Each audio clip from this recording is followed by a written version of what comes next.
subscribing to the channel. I post 2 times a week,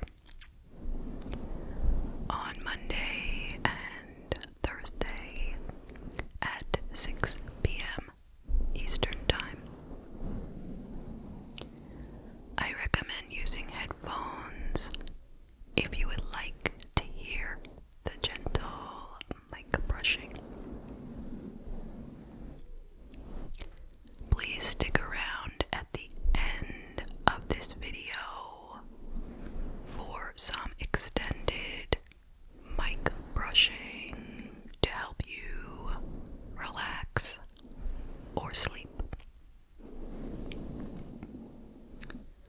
Okay, so let's get into tonight's case.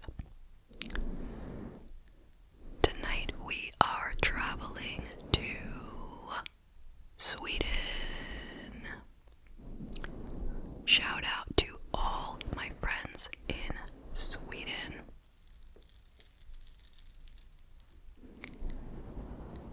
This case took place in 2015 in a town called Blomberg. By the way, if I pronounce anything wrong, I am very sorry. Now, if you were living in Sweden in that year, then you almost certainly have heard about this case because it was huge. This is the case of Lisa Holm. So let's start with some background on Lisa. She was born on February 7th, 1998, and was raised in Skövde, Sweden, by her parents. Lisa was known to be a kind and caring person. She loved animals. She loved listening to music. She loved spending time with friends and family. She graduated from high school in 2015, and she was going to be attending university in the fall, and she was going to study social science. But that summer, after graduating high school, she got a job working as a waitress at a cafe in Blomberg, which was about 45 minutes away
she and her coworkers started closing up. And she texted her dad and she said she would be coming home soon. That was at 6:23 when she texted him.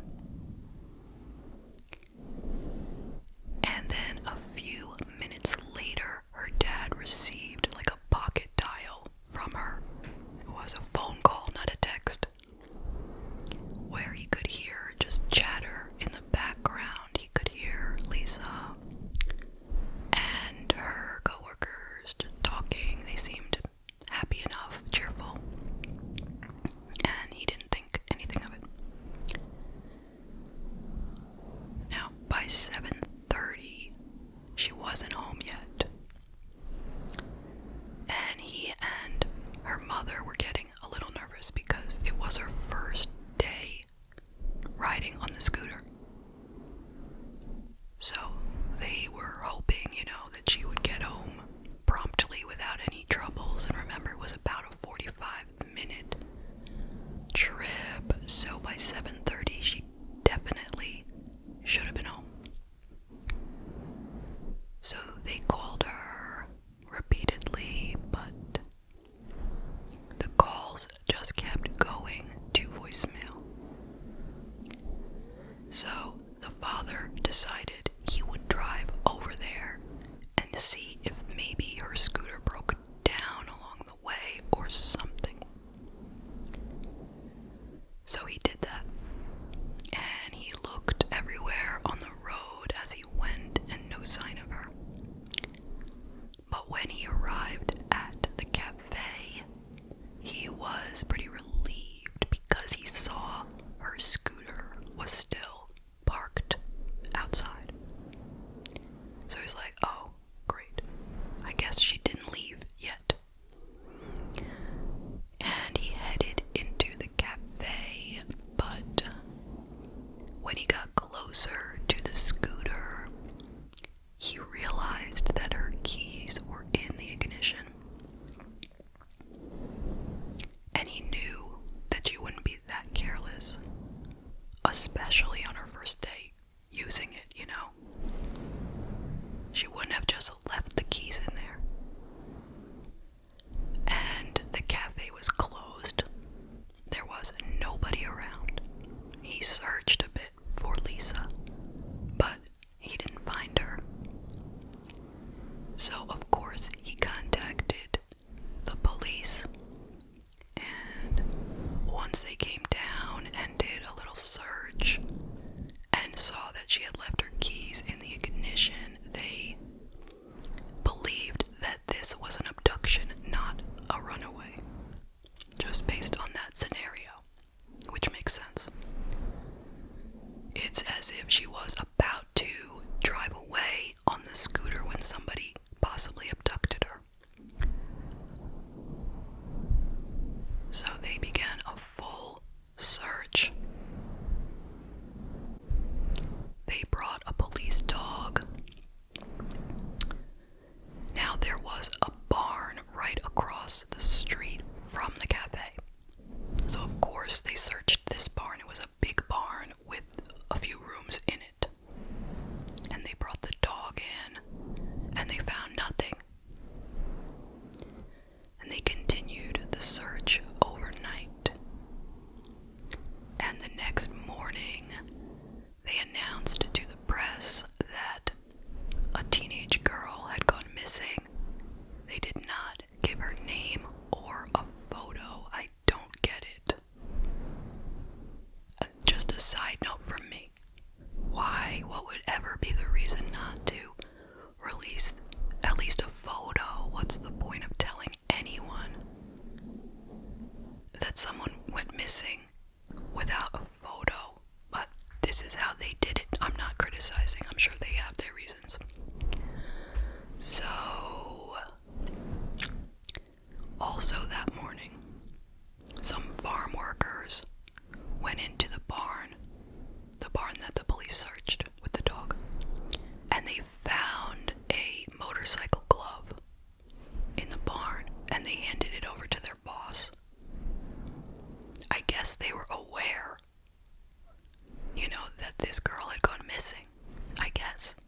So they gave it to their boss, who gave it to the police. But, everyone had touched it, and moved it and all that, when they should have just left it in place. But, I'm not blaming them, I'm just saying. So all the forensic evidence was destroyed, but it was Lisa's glove. Now, with this information, the police were able to upgrade the investigation, meaning bring in more staff to search. Now, on Tuesday, June 9th, that was 2 days after she went missing,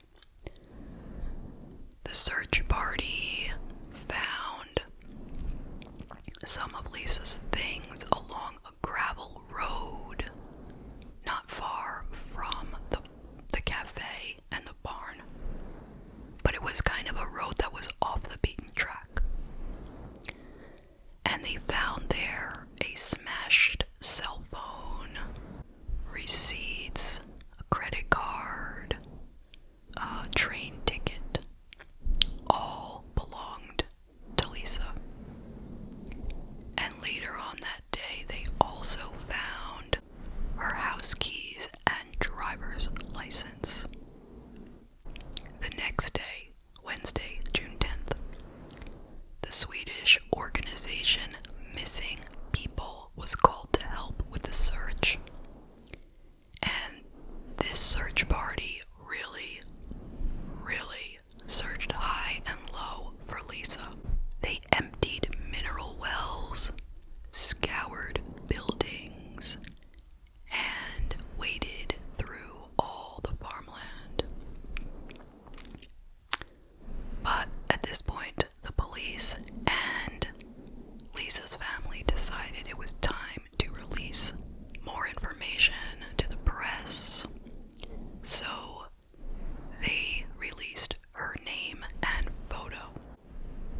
Due to this press conference, people began flocking in from all over Sweden to help. There were about 1,000 people that came to look for Lisa. The search party was made up of police officers, dogs, horses, a helicopter, and volunteers, and it is said to be the largest search party ever in the history of Sweden. Now, this new search party was not leaving any stone unturned. They went back and searched things that had already been searched. And that day, Lisa's earrings were found in the barn. They also found human feces in the barn, which were believed to belong to the suspect. And it was believed that this person, after having done whatever criminal activity they had done, had like a surge of adrenaline, requiring them to empty their bowels. As disgusting as that is.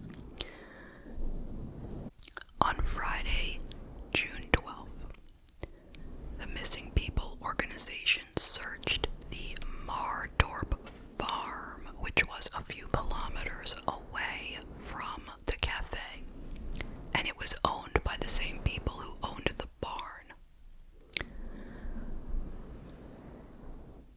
Now, before they started searching, two people showed up in a car and told them, "Don't search this place. We already searched it. It's already been searched. No need to do it again." Now, it had not been searched, and that was very suspicious. So this organization called the police and told them what had happened. And we'll get to those guys soon enough. But anyway, as they searched this area, they found Lisa's helmet, jacket, and earphones in the foliage and twigs of the property. And then they noticed there was a work shed which looked like it had recently been accessed because the grass near the entrance was like flattened out, like it had been walked on. And so they went in, and the stench of death hit them like you can't believe. Now, this shed was set up like a locker room. You know, there were benches and there were lockers, like where you would sit and change your clothes, and like a gym locker, you know? Like a gym locker room. Sort of. So, they started searching the lockers, and one of the lockers was stuffed with clothing. Like, it was so stuffed it was not even closed all the way. But as they started pulling out the clothes, they came to the awful realization that Lisa's body was stuffed in that locker with the clothes. And she was no longer living, sadly. She was only half dressed. She had a rope around her neck and duct tape over her mouth. The cause of death was found to be hanging, strangulation due to hanging. So, they had their two suspects, those two men who stopped by to tell them not to search. Those were the suspects. Now, these were two Lithuanian brothers who worked on the farm there, and they also worked at the barn across from the cafe, and they lived in a house that was kind of in between the barn and the farm with the locker room. So I would put up a map, but they were all written in Swedish, so I had some trouble there. But basically, here you have the barn and the cafe right over here, where my left hand is. And say here you have the Martorp farm, where the locker was with her body. And then these brothers live in a house that is like halfway in between the two, kind of. And there was a road that led from their house out to the gravel road where Lisa's things were found in the beginning. You know, like her crushed cell phone. So, their names were Nereus, Bilevicius, and Ivarus Bilevicius. Sorry, I butchered that. And they were both arrested along with Nereus's wife. Now, they all claimed they had alibis. They used each other as alibis. Meanwhile, the original barn across from the cafe was searched again. And they checked the office in the barn. Now, the office had a big window that looked out at the cafe, so somebody could stand at the window and watch the cafe, watch the people coming and going, watch the waitresses. Now, Lisa's co-workers stated that they had seen somebody looking out the window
authorities created a timeline which seemed to make sense.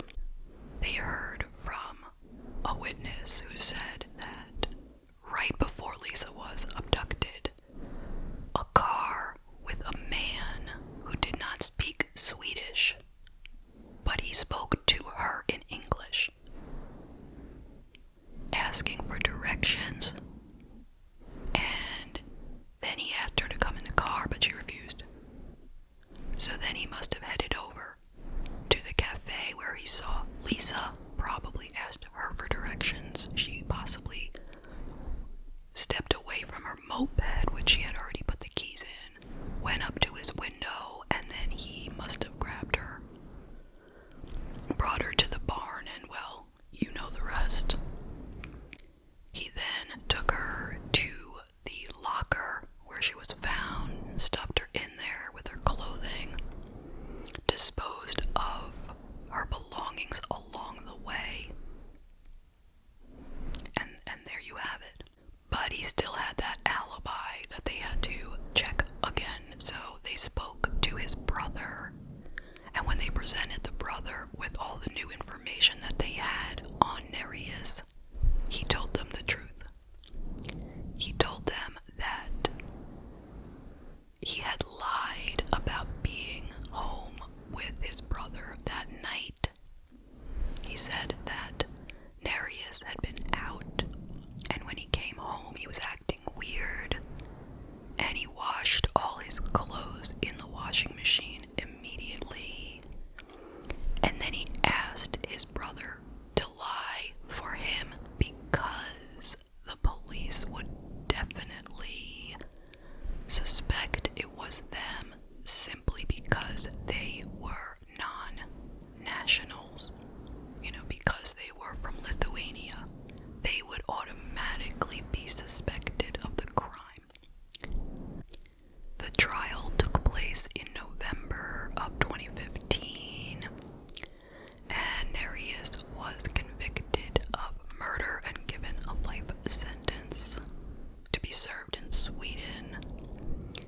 But he requested to be transferred to Lithuania to serve out his sentence, and ultimately that request was granted, and in 2017 he was moved to a Lithuanian prison to complete the full life sentence. Now in 2022, while in the Lithuanian prison, another prisoner who was also a lifer, also was in for life, stabbed Nereus in the neck, and he died on the way to the hospital. It is not believed that this stabbing had anything to do with retribution for Lisa.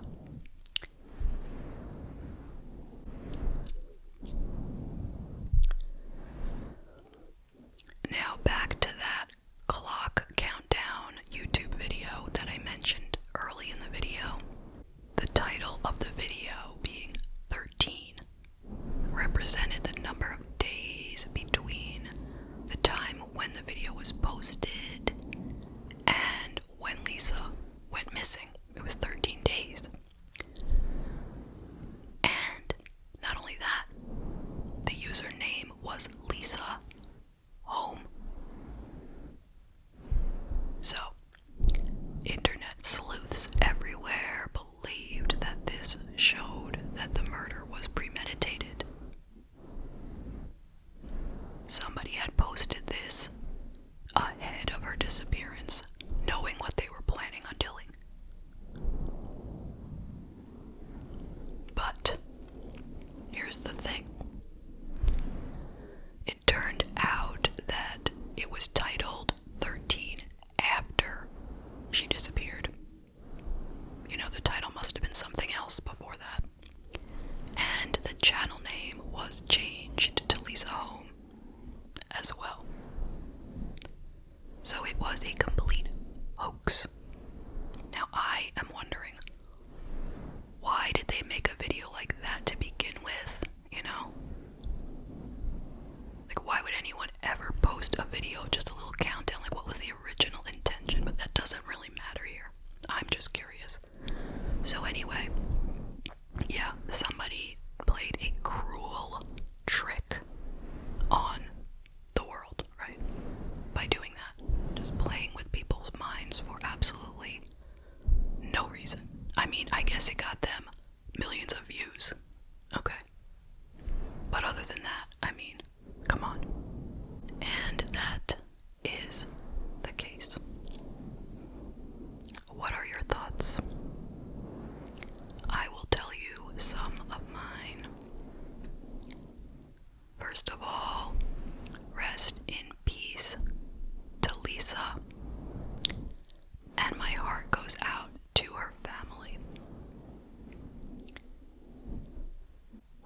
this young girl just for a moment's satisfaction in the way that he did. Why? But there's just no point in asking that question. You know, he was obviously sick and twisted and evil, and we don't know anything about his background, but whatever, you know. It doesn't really matter. He has no excuse whatsoever for this sort of just evil behavior. That's all I can say. I will note, though, that it is touching that it seems